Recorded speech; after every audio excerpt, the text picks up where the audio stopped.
आज एक बार फिर हमारे साथ हैं सांसद प्रतिनिधि एडवोकेट फ़हीम अहमद अंसारी साहब। पेश है इनसे की गई खास गुफ्तगू। सबसे पहले तो फ़हीम साहब, आपका एक बार फिर हमारे चैनल पर बहुत बहुत स्वागत है, इस्तकबाल है। जी धन्यवाद बहुत आपका भी। फ़हीम साहब, ये बड़ी खुशी की बात है कि पहली ऐसी पार्टी है आज़ाद समाज पार्टी जिसके 5 जो हैं सांसद प्रतिनिधि लोकसभा क्षेत्र में है, नगीना में। इसके अलावा आपकी पार्टी के गांव देहात के अंदर भी कैंप कार्यालय खुल रहे हैं, जैसा कि करीब का एक गांव है मुबारकपुर कलहड़ी, वहां भी आपका कैंप कार्यालय खुला हुआ है। तो आज हम जो है ख़ास तौर से कैंप कार्यालय का जिक्र करेंगे, उसको लेकर बात करेंगे। तो वहाँ पर जब से आपका कैंप कार्यालय खुला है, लोग लगातार मांग पत्र सौंप रहे हैं, शिकायत दे रहे हैं। तो अब तक जो है आपके पास कितनी शिकायत आई हैं, और क्या जो शिकायतें या मांग पत्र आई हैं तो क्या उन समस्याओं का या मांगों का हल हुआ है? क्या देंगे इसके बारे में आप जानकारी? देखिए, सबसे पहले मैं आपको बता देना चाहता हूँ, हमारे जो कैंप कार्यालय है मुबारकपुर कलहड़ी में, जी शोएब भाई वहाँ जिम्मेदारी निभा रहे हैं। और जी शोएब भाई के माध्यम से कई शिकायतें मेरे पास आई है, जी जिसका हमने निस्तारण करने का प्रयास किया। जी और बहुत सी समस्या ऐसी है, जैसे लाइट की समस्या थी। जी एक प्रार्थना पत्र मेरे पास आया बिल्लू उस्ताद जी का, जी जी वो कब्रिस्तान सारियान कब्रिस्तान पर लाइट के लिए प्रार्थना पत्र आया था। जी जी टावर वाली हाँ, लाइट की टावर वाली उन्हें- लाइट के जी लिए। जी तो वो मैंने माननीय सांसद जी को अवगत करा दिया है, लिस्ट में नाम चढ़वा दिया है। अच्छा बहुत अच्छा। जल्दी वो लाइट लग जाएगी। सड़क की यानी भी- जो जी, बिल्लू उस्ताद जी की जो मांग है वो माननीय सांसद जी जो हैं पहुंच गई है, चंद्रशेखर आजाद जी, उन तक पहुंच गई है। जो भी बात। समस्या हमारे पास आती है ना, जी जी तो जी हम उसे नोट कर और उसको फीड कर और माननीय सांसद जी से अवगत करा देते हैं। जी फ़हीम साहब। दूसरी समस्या हमारे पास आई थी, जलालाबाद कलहड़ी की एक सड़क है। हाँ, मेन रोड है उस हाँ, गांव का मेन वो। रोड है, वो जी बहुत जी खराब है। जी वो भी मैंने नोट करा दी माननीय सांसद जी को। उसकी भी पीडब्ल्यूडी के माध्यम से पिचिंग का काम होने वाला है। फ़हीम साहब, उस रोड में ना बहुत गहरे गहरे गड्ढे हो गए हैं और बहुत बुरी हालत में है वो रोड, जी, यानी मैंने आने जाने में बड़ी दिक्कत हो रही है मैंने उसका राहगीरों को। निरीक्षण किया था। जी जी तो वहाँ लोगों को बहुत परेशानी हो रही है, तो मैंने पीडब्ल्यूडी के माध्यम से वहाँ उसे पीडब्ल्यूडी में उसे मैंने एक ज्ञापन के तौर पे दे भी दिया है एक्शन साहब को। यानी आपने बहुत जल्दी पीडब्ल्यूडी उसका- हाँ, पीडब्ल्यूडी विभाग को भी अवगत करा अवगत दिया करा है दिया और मैंने। माननीय सांसद जी को भी आपने जी, जी, ये चीज आगे बहुत जल्दी उसमें काम शुरू होने वाला है। जी जी। इसके अलावा और इसके अलावा एक वहाँ पर शरीफ मिस्त्री साहब का एक मकान है, जी जी तो बिल्कुल उसमें एक बिल्कुल। पता चला था मुझे, एक ज्ञापन के माध्यम से आया था जी कि उनका एक कोई खंबा है बिजली का। हाँ, उनके घर उसको- के पास में एक बस सीमेंट जब वो वाला खंबा मकान है। शुरू करेंगे उसे भी बिल्कुल हाँ, प्रयास वो किया जाएगा। खंबा वकील साहब काफी टेढ़ा हो गया, उनके घर की तरफ को झुक गया है, तो वो जो- सीधा हाँ, होना है। छोटी बड़ी जितनी भी समस्याएं हैं जी पूरे विधानसभा की, पूरी तहसील की, जी वो मेरे पास निगरानी में है। मैं हर स्तर पर उस पर प्रयास कर रहा हूँ, उसे काम करने का प्रयास कर रहा हूँ। खंबा भी बहुत जल्दी सीधा हो जाएगा, जैसे वो काम शुरू करेंगे अपना मकान का, उसमें सुधार हो जाएगा, उसे सीधा करा दिया जाएगा। वकील साहब, एक मांग और आई थी वहाँ पर, जैसा कि भी हमारे चैनल पर लगातार वीडियो भी आ रही है उससे संबंधित।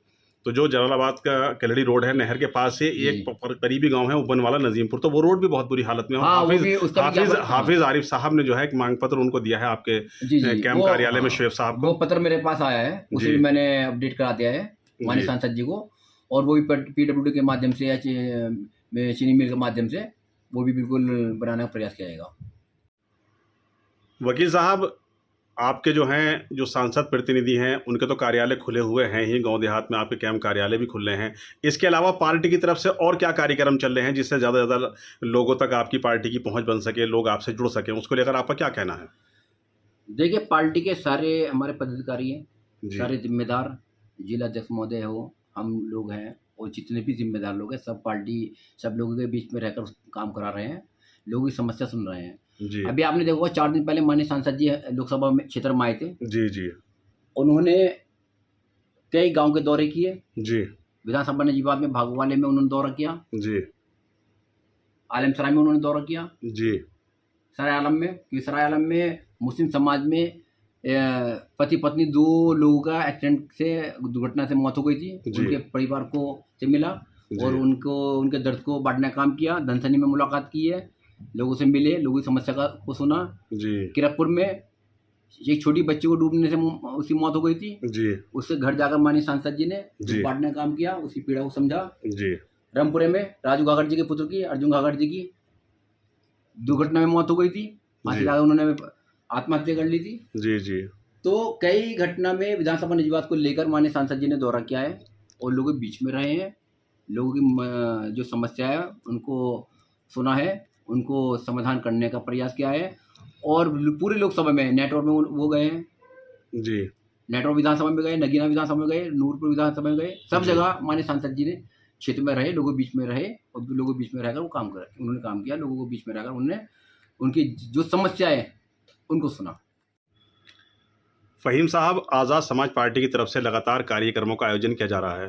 तो क्या आने वाले वक्त में बिल्कुल जो हम भविष्य की बात करें, आने वाले टाइम की बात करें, तो क्या कोई करीबी ऐसा प्रोग्राम है जो जल्द होने जा रहा है?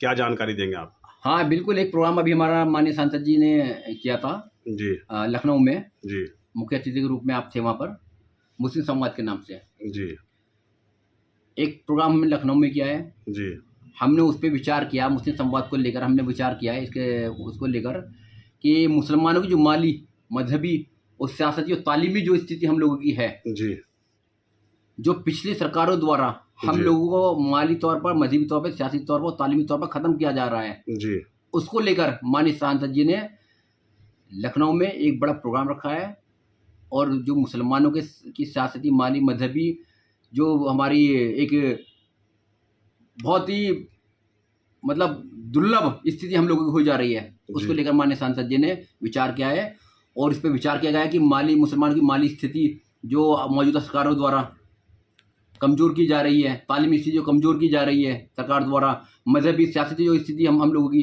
जो ताकत कमज़ोर की जा रही है, उसको लेकर हम माननीय चंद्रशेखर आज़ाद जी बड़े फ़िक्रमंद थे और उसका एक हमने पैमाना, एक हमने स्केल तैयार किया है कि किस तरह हम मुसलमानों की इस संवाद के माध्यम से कि मुसलमानों की माली स्थिति और मज़हबी, सियासी, तालीमी स्थिति को मजबूत किया जाए। जी, एक बड़ा हमने प्रोग्राम रखा है, सम्मेलन रखा है और उसमें हम लोगों ने घोषणा की है कि आने वाले 27 में जी, आज़ाद समाज पार्टी एक मजबूती के साथ 2027 का चुनाव लड़ेगी और जब हमारी सरकार होगी तो मुसलमानों के को हिस्सेदारी दी जाएगी। जी। उसके जो जनसंख्या उसके अनुपात अनुसार उन्हें जिम्मेदारी सौंपी जाएगी। ये माननीय सांसद जी ने घोषणा की है। अच्छा, एक प्रोग्राम आपका मुरादाबाद में होने जा रहा है जिसकी काफ़ी चर्चा है, इसको लेकर क्या कहना हाँ, है? प्रभु सम्मेलन हम लोगों का 23 तारीख में था, लेकिन किसी कारणवश वो कैंसिल कर दिया गया क्योंकि शिवरात्रि करीब में है, जी, जी। तो उस प्रोग्राम को कैंसिल कर दिया गया। यानी वो इस महीने नहीं होगा, इस जुलाई महीने में? नहीं होगा, फिर अगला अगस्त में हम लोगों का प्लान है कि अगस्त में हम लोग उस प्रोग्राम को रखें कि शिवरात्रि का प्रोग्राम था 23 तारीख में हम लोग उसकी तैयारी कर रहे थे, बड़े ज़ोरों शोरों से तैयारी कर रहे जी, थे, जी, जी। लेकिन शिवरात्रि की वजह से हम लोगों ने उसे प्रोग्राम को पोस्टपोन कर दिया है। तो जैसा कि अभी आपने ज़िक्र किया है 2027 का जो है आपने एक मिशन है आपका कि आने वाले इसको जो चुनाव है उसमें मजबूती के साथ इलेक्शन लड़ा जाएगा। ऐसी भी चर्चाएं हैं कि आज़ाद समाज पार्टी के बारे में कहा जा रहा है कि वो पूरे उत्तर प्रदेश के अंदर इस चुनाव को लड़ेगी विधानसभा के। तो क्या क्या कहना है आपका, क्या संदेश है अपने पार्टी के जो आपके कार्यकर्ता हैं, पदाधिकारी हैं, उनको लेकर क्या कहेंगे? जी, पूरे उत्तर प्रदेश में बड़ी मजबूती के साथ हम लोग चुनाव लड़ेंगे। जी, ये कोर कमेटी माननीय सांसद जी हाईकमान तय करेंगे कि कितनी सीटों पर हम लोग चुनाव लड़ेंगे, जी, लेकिन ये पक्का है कि 2027 की जो चाबी होगी वो हमारे पास होगी। जी, हमारे बिना कोई सरकार नहीं बनेगी, जी, सरकार की चाबी हमारे पास होगी। मजबूती के साथ हम चुनाव लड़ रहे हैं और कई सीटों पे जी, हम अपनी जीत दर्ज करा रहे हैं। जी। 2027 की हमारी प्लानिंग है। फ़हीम साहब, आपने एक बार फिर अपना कीमती वक़्त दिया, इसके लिए आपका बहुत-बहुत शुक्रिया। धन्यवाद। बहुत-बहुत मेहरबानी।